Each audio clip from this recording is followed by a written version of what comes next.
सदोम और अमोरा की कहानी। शाम के समय दो स्वर्गदूतों ने सदोम में प्रवेश किया। उन्होंने लूत को नगर द्वार पर बैठा पाया। जैसे ही उसने उन्हें देखा, वह गया और उन्हें प्रणाम किया। उन्होंने कहा, मैं आपका विनम्र सेवक हूं, कृपया मेरे घर आए ताकि मैं आपको आराम पहुंचा सकूं। मैं तुम्हारे पैर धोऊंगा और तुम्हें रात बिताने के लिए जगह दूंगा। फिर मैं तुम्हें जल्दी जगह दूंगा ताकि तुम अपने रास्ते पर जा सको। उन्होंने कहा, नहीं, हम यहीं शहर के चौराहे पर रात बिताएंगे। ओह नहीं, मेरे प्रभु, तुम्हें अभी मेरे साथ आना होगा। कृपया मेरा पीछा करें। वह उन्हें अपने घर ले गया और उसके परिवार ने उनके लिए भोजन तैयार किया। जब वे सोने की तैयारी कर रहे थे, बाहर भीड़ जमा हो गई। इसमें नगर के सभी पुरुष थे, युवा और वृद्ध दोनों। उन्होंने घर को घेर लिया और चिल्लाने लगे, लूट, जो आदमी तुम्हारे घर में हैं, उन्हें हमें दे दो, उन्हें बाहर भेज दो ताकि हम उनके साथ यौन संबंध बना सकें। लूत बाहर चला गया और अपने पीछे दरवाजा बंद कर लिया। उसने कहा, हे मेरे भाइयों, कृपया यह दुष्टता न करें। ये आदमी मेरे घर में मेहमान है। इन आदमियों के बदले मेरी दोनों बेटियों को ले लो। वे कुंवारी हैं। तुम उनके साथ जो चाहो करो, लेकिन इन लोगों को मत छुओ। भीड़ उग्र हो गई। रास्ते से अलग हटे। आप क्या सोचते हैं कि आप कौन हैं, हमारे न्यायाधीश?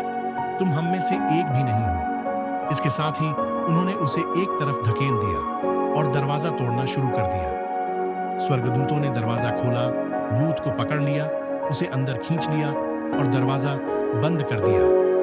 फिर उन्होंने बाहर के सभी लोगों को अंधा कर दिया।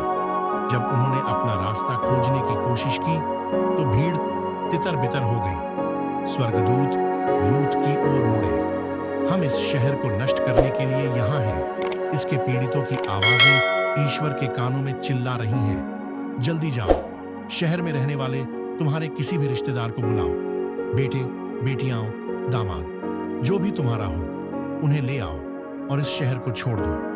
लूत अपने भावी दामाद के घर की ओर दौड़ा। जागो, मेरे साथ आइए, हमें शहर से बाहर निकलना होगा। यहोवा इसे नष्ट करने वाला है। लेकिन उन्होंने उसे नजरअंदाज कर दिया, क्योंकि उन्हें लगा कि वह मजाक कर रहा है। सुबह सूरज निकलने पर लूत ने अभी तक शहर नहीं छोड़ा था। देवदूत चिल्लाए, जल्दी करो, आप और आपका परिवार यहां से चले जाएं। आप फैसले में मारे जाने वाले हैं। फिर भी उन्होंने जाने के लिए तैयार होने में अपना समय लिया। इससे प्रभु ने उन पर दया की।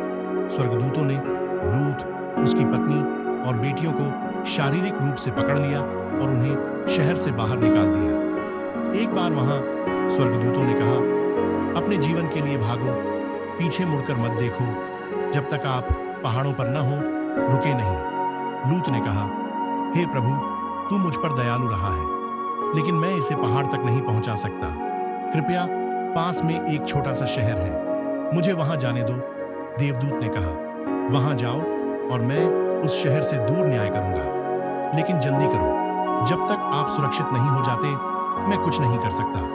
यहोवा इब्राहिम के कारण लूत पर दया कर रहा था। दुर्भाग्य से लूत की पत्नी ने, जब वे भाग रहे थे, तो शहर की ओर देखा, इसलिए वह नमक का खंभा बन गई। जब लूत छोटे शहर में पहुंचा, तो सूरज पूरी तरह से ऊपर आ चुका था। जैसे ही वह अंदर गया, यहोवा ने स्वर्ग से आग बरसाई और सदोम और अमोरा और उस छोटे से नगर को छोड़कर घाटी के अन्य सभी नगरों को नष्ट कर दिया।